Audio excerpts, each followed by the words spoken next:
this pack is already installed. Hey everybody, it's Rob here. The new patch for Diablo 4 just hit, and I have some great news for all the Quill Volley enjoyers. So for all of us, basically, there is yet another meta shift. The Rod of Kapeleka has this effect, chance for core skills to hit twice. And watch this now. The new patch just hit, and it finally works. So this is actually about a double damage buff to the best build in the game. We are now hitting for up to half a quintillion damage. That's 500 trillion. And we also have these new shortened damage numbers. You can see here once I'm attacking the target dummy, like how the numbers are just shortened basically. And the build just goes completely ham. I have a full overview here. We already managed to beat the new 150. There's damage reduction, guys. All the monsters have affixes now. The bosses on 150, which is the hardest pit, have full HP now. But this build with these changes is basically rocking like crazy because it's about double damage, maybe like 50% in the end. And you can get this, I didn't even have it fully mastered, but you can get it triple crit up to 95%. They also did finally buff or display the right number here on Plains power. You see here 7.1, it used to be 4.1, and you see the Mystic Circle potency actually is buffing this. So 6.2 without the potency, and with the potency it goes up to 7.1. So definitely you want to be stacking this Mystic Circle potency even more. And on your Kapeleka, you want a masterwork that chance for core skills to hit twice, because it finally works now, and it is insanely strong. Like, so we're rocking the Mystic Circles and the new double cast, and the build rocks 100 easily. In other news, there's the full patch notes. The Shroud of False Death is not in yet. The evade build here has been nerfed by quite a bit. So you see, this is the new evade. So it's much slower. So I would say the evade build roughly lost about 5 to 10 times the damage. Again, this was causing massive performance issues, and now it is like rather slow. But I still think it's a good build to play for like low tier farming, Torment 4. I think it's still, you know, if you compare it to Barbarian or to all the other classes in the game, the evade build is still like, you know, a very, very strong contender, at least for A tier. But it's not going to compete, you know, with the top Spiritborn builds here, like the Quill Volley, like now going completely crazy and just double casting with the Kapeleka. It's cool that it's finally fixed. The rawhide problem, I'm gonna make a separate video on this, is still not really adjusted. So there is a post here from Adam Fletcher, and we'll go on the 150 clear here in a bit. But let's talk about the patch, a bit little general stuff for a second here. So they are continuously monitoring the situation with rawhide, but in my opinion, the buff basically did nothing, because the only thing that was buffed is the auto salvage for rawhide, which pretty much does not really do much. It basically only converts yellow and blue materials into a bit more rawhide than before. But legendaries and uniques still give nothing basically when you salvage them, or barely anything. So rawhide is still a massive issue if you want to masterwork your items, but I really hope that they will like reconsider and like buff the rawhide like for real, like similar to how they did with souls, like a triple buff or something to rawhide, just like we had with the Forgotten Souls. That was a very good change. So I'm very much looking forward to this. And if you're trying to craft a Shroud of Death, it still doesn't work yet, guys. Maybe by the time you're watching this video, or a couple hours after this video is up, it should be enabled later today, the new Uber Unique. And this might boost the Spiritborn's power even more. However, I think it's going to be very hard to compete with some of the resolve stacking or even resilience.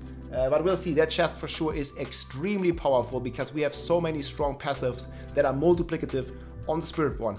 In other news, they also buffed the Realm Walkers. I think they're about, I have a video here showing you later, they're walking about 45% faster. It still takes a little while, but it's still not really like in the spot yet. I feel like they could still bump it up and buff it even more. But the good thing is, guys, no further nerfs. They've not nerfed any of the Spiritborn mechanics. In fact, again, they buffed this build here, and we are now hitting, as you may have seen in the intro here, like I just hit this pack here, for example, in a pit 100. You can see here, I'll show you this clip one more time. Like we hit this guy for 360 trillion. Like look at this pack, like he just spawns and boom, he's dead. And you see there's another pack here on the left side. So we just go on it, boom, and he's already dead, like hitting for trillions. And we're like easily doubling the timer, even though they added the damage reduction and they added elite affixes. So we are like stacking some resistance again. And they also have the boss HP full, but we still kill the boss in 3 staggers. And we did this 150 first try. It's if you have the right gear and the right build, it's still very comfortable to clear. I'll show you the full clear here, and we'll go over the entire setup here with the Kapeleke and the Mystic Circle stacking in the end. And I'm also gonna have the planner linked below. So I hope you enjoyed. I'm gonna have another video about farming rawhide and the rawhide meta that we're gonna test now, coming here out on the channel, maybe tomorrow, we'll see. Hope you enjoy, my friends. Let's go 150.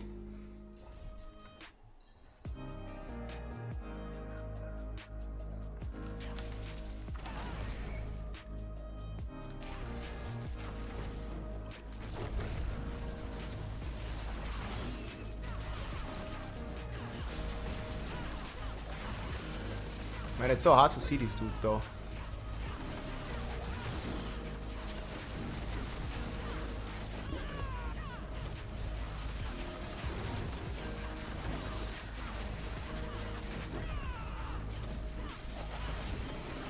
Wait, there's another. Okay, I don't think I can play with numbers, guys. I can't see where they are.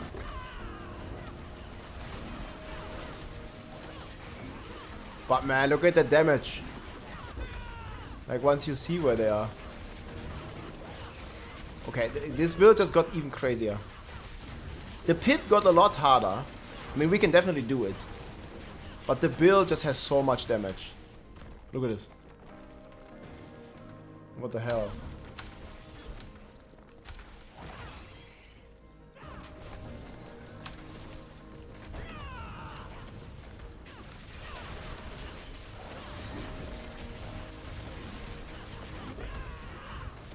Hope that the Ardu doesn't come in.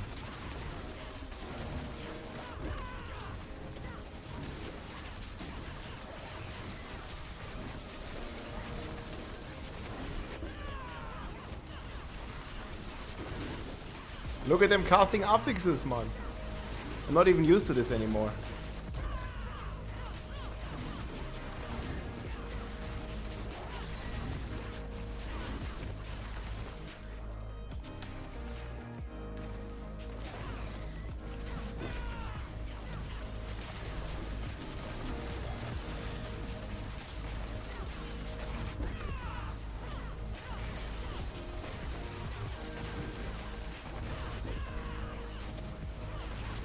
Man, what is this guy doing?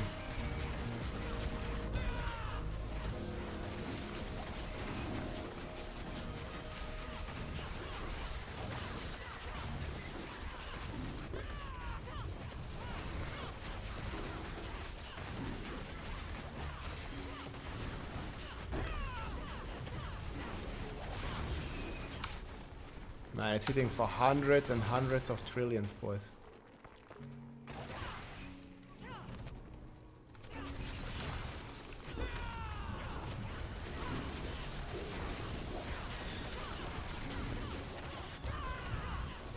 Yo, this pack is already insta-dead.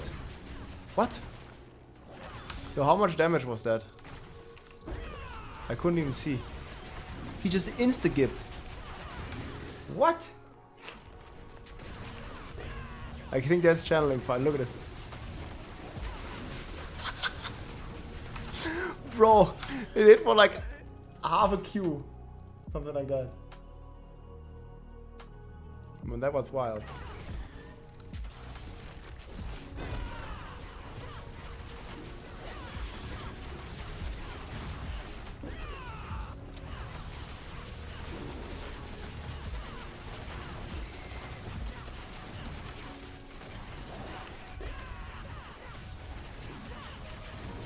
Exclamation mark build. There's a link to this build. They just buffed this. I think this build has received double damage, roughly. I don't think it's quite double. Maybe like 50% more damage. And it was already the strongest build.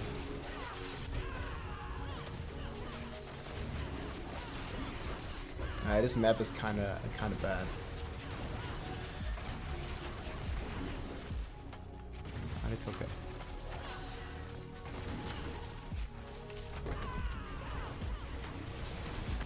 These are the guys with the shield, and you see they have affixes now and they can break my barrier. So the pit itself got significantly harder, but the Spiritborn also got significantly stronger.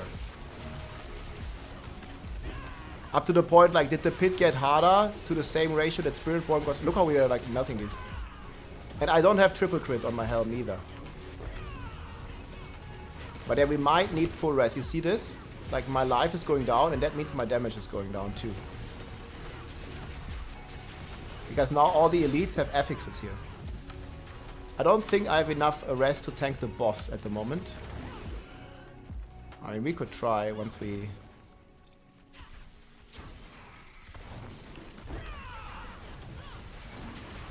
It's also gonna be much easier with all these damage numbers. I can't see whether damage resistance do this.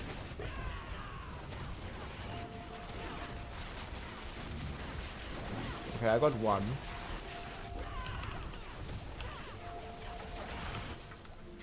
Gotta get these archer in. You see, I'm losing fortify and I'm losing barrier because we don't have max rest in this current setup. And I think we gotta get it. Like max rest to increase our damage. It's not necessary because we're dying, but if we don't have our full barrier up, we don't have our full overpower damage.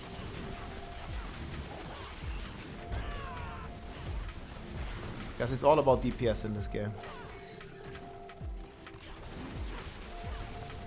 Okay, with this we will have everything up all the time.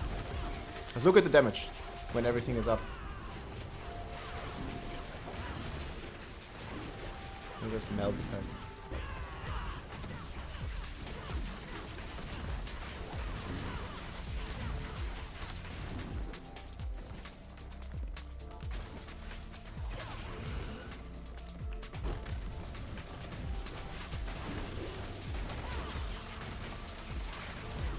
No, where did he go?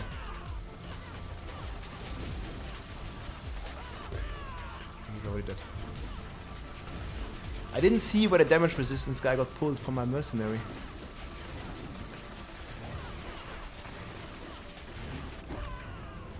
Do you think we have to dodge stuff at the boss?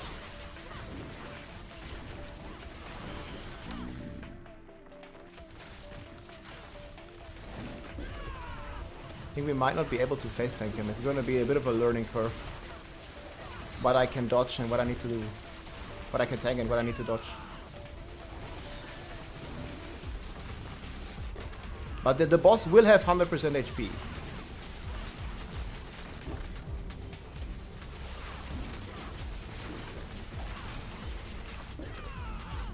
So it ain't gonna be free, boys.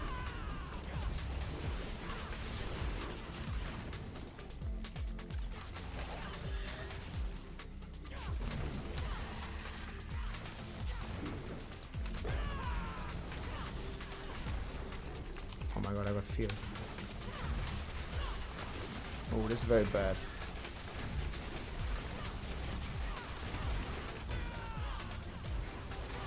Two damage resistance.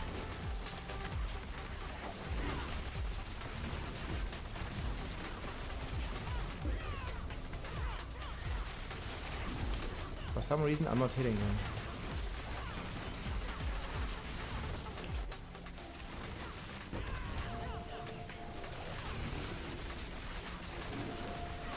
No, I don't know why. I can't hit him.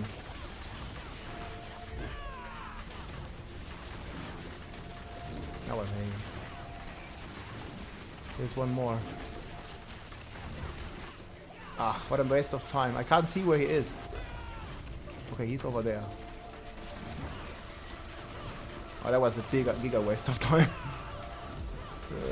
Chat, next time. Oh my god, I can't play with numbers.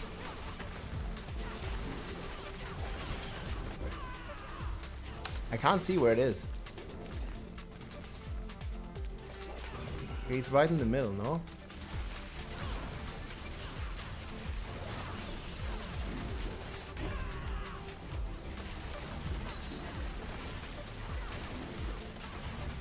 Okay, here it is.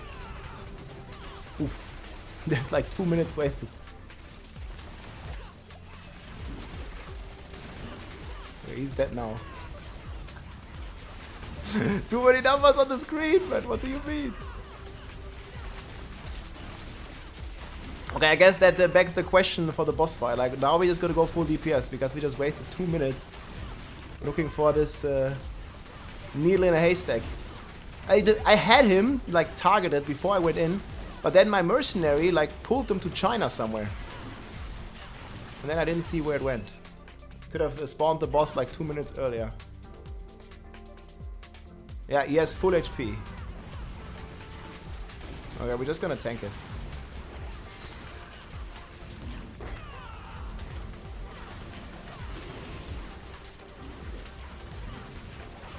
I think I could maybe even kill him without tanking it, actually. Maybe we don't need to fully tank it.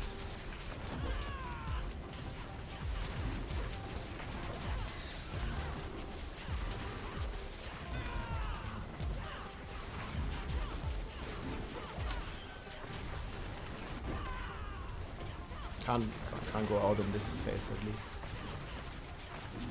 I mean, if we die, we can just do another clear. Maybe dodge it. I really don't know if I have to dodge it. As long as he doesn't do it when he's staggered.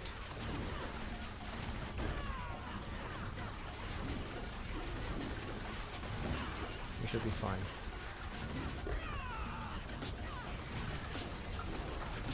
Seems easy enough.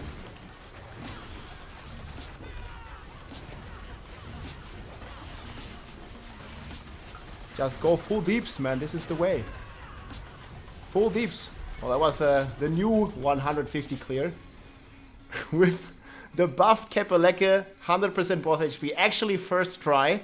And I wasted 2 minutes. So you can definitely do sub 10 already. And again, no even a triple masterwork here. So it's gonna be easy for the Spiritborn. So what they did, my friends, is that they buffed the rod of Kepelecke. And it seems to fully work now with the dual cast. You see here? Like, I'm only casting once. And it's basically casting twice. And you can triple crit this, so that's another big upgrade.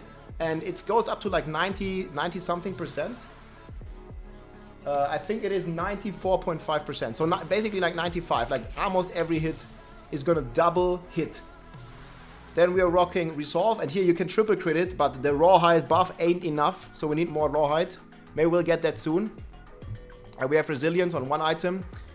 Just the other thing is fine here. And Mystic Circle Potency actually shows on the item now. You might think like, Rob, my Plane's power here is not a 7.1x. But you see, if I remove the Mystic Circle Potency, the value goes down. So I don't know, some people said that Mystic Circle Potency doesn't work, but it definitely works. And we're already blasting the new tier down. And it looks very good. Then we have Interdiction here. We have new boots here with Ferocity stacks. And then the Kepelecke, again, double cast works now. Mystic Circles here with Block Chance. Ring of the Midnight Sun, Banished Lord Talisman. I think if you have a triple crit here and a triple crit here, you'll kill the boss in 3 staggers. Like, that's gonna take about like half a minute for the boss fight. Very easy, and I think we can also tank him. I didn't have to go out. And second or third thing we switched, we play double Jaguar Horn now. Because it gives you more maximum ferocity. You see, I have 14 ferocity. And it's triple dipping. It gives you attack speed. It buffs your Quill Volley because it's a Jaguar skill. And it buffs your Jaguar main Spirit Hall because it's also a Jaguar skill. So you're getting 3 times the benefit from this. Pretty crazy. My stats look like this. I did stack a bit more Ores. In terms of pre-buff, we use the Desert Escape, we use Choice of War, Rediment Bus, and Elixir of Fortitude. And if we actually attack enemies, like right now it won't work properly, but I think we have 35,000 life, 35,000 barrier, and 35,000 fortify. And that goes pretty wild here. Because life is triple dipping. And I have Fire Res. I still could work on these 3 resistances. Maybe at some point. We'll see how we can max that. Maybe we can get like 1 more gem out. We could stat a bit more armor in Paragon.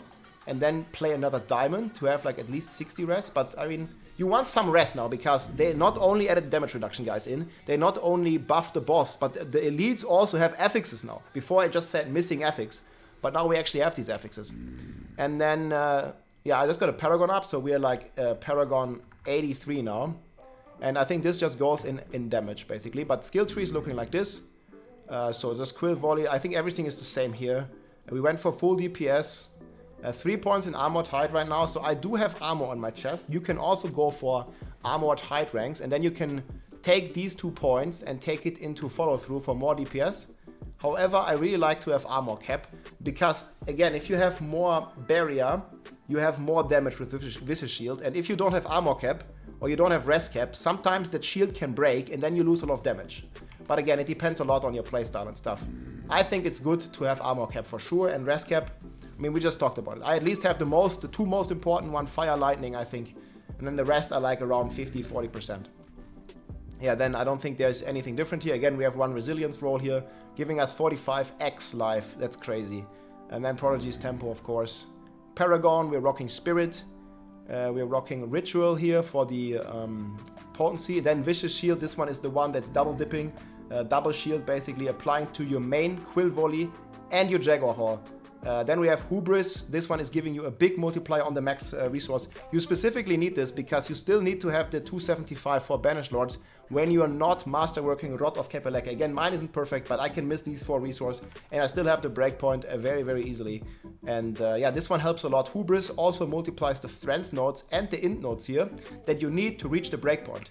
So you see here, like if I use my Chores of War, which just ran out, I have 560 intelligence, and this just gives you the breakpoint if you're using my calculator, that you can get the maximum amount of resources needed with a resource cost reduction on ring, which is not bugged and a separate multiplier to your Kapeleka.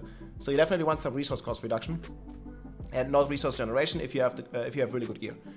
And then on the right side here, we're rocking Convergence. And here also really important, you need to make sure you have 435 strength. When you assign your Paragon boards, always assign sapping first, because this is the most important node. Without this, you can't even play the build, because you don't meet the necessary 100% resource generation. So left board first, and then right board. And then the right board node that you want to look at is training. And you want to make sure you have enough strength. You can see my entire Paragon board. Again, like even if you have like 30 points unspent, if you're like 30 Paragons lower, you're just going to like take off all this additive. See all this additive damage, like all these nodes, you can all take them off. Like here as well, the crit damage nodes, int nodes. Here, like more additive nodes, you can take off here, you know, and just don't populate the glyphs fully. And then lastly here, this one you can also take off. These 4 you can also take off if you're not as high Paragon. Again, I have a 250 planner in the description. We have Colossal, and then we have Revealing right here as well, giving us another 1.3x, and Colossal is, again, crazy multiplier with the Resolve stacks, which right now we only have 30 of, again, because we take the Jaguar Spirit Hall. So there's a bit of a problem with the Jaguar Spirit Hall. Sometimes you can get CC'd, so it's really important to keep attacking and that you have high attack speed to reset your armor height cooldown, because this is the only thing pretty much. You see when I'm just attacking here, it's gonna be very close. You see it's very tight, like it's just up. Like there sometimes is like a half a second of downtime. If I'm moving, for example, the armor height, it needs to be perma up, else you're not unstoppable. See if I stop attacking, it's not up. So sometimes you might get CC'd. Again, you can still play Gorilla. However, for max DPS, the max ferocity, again, it's triple dipping. It is seems a bit stronger than the 2 resolve stacks. So choose that. That's at least the full DPS setup. But yeah, Gorilla is okay to play as well. Pretty sure you can do 150, still very comfortable with that. But yeah, hope you enjoyed the overview, my friends. I'll probably have a detailed build guide, but everything is changing by the day now. And again, like it's really cool that it's now updating the tooltips here on these aspects. It might even go like even crazier if we start to masterwork the Mystic Circle potency. I still need to test that. If live masterwork is better or Mystic Circle potency. For now, if I can suggest you, like just take whichever one you get. I think they are pretty close, but maybe the potency is gonna pull away at the end. But yeah, we have no rawhide. We are hoping to still get a bit of more of a buff to rawhide. That might still happen, but we'll see. That was a new 150. I think we did like 12 minutes. Oh, I don't even know what it was, but we could have definitely done it 2 minutes faster if I just disabled the numbers. But yeah, I think there was a clip where we hit for like half a Q. So that was pretty crazy. I hope you guys enjoyed. Let's go. Spiritborn, Quill Volley, the best build, got even stronger. GG. If you liked this video, make sure to subscribe, leave a like or a comment. I'm also live on Twitch almost every day, so come and say hi.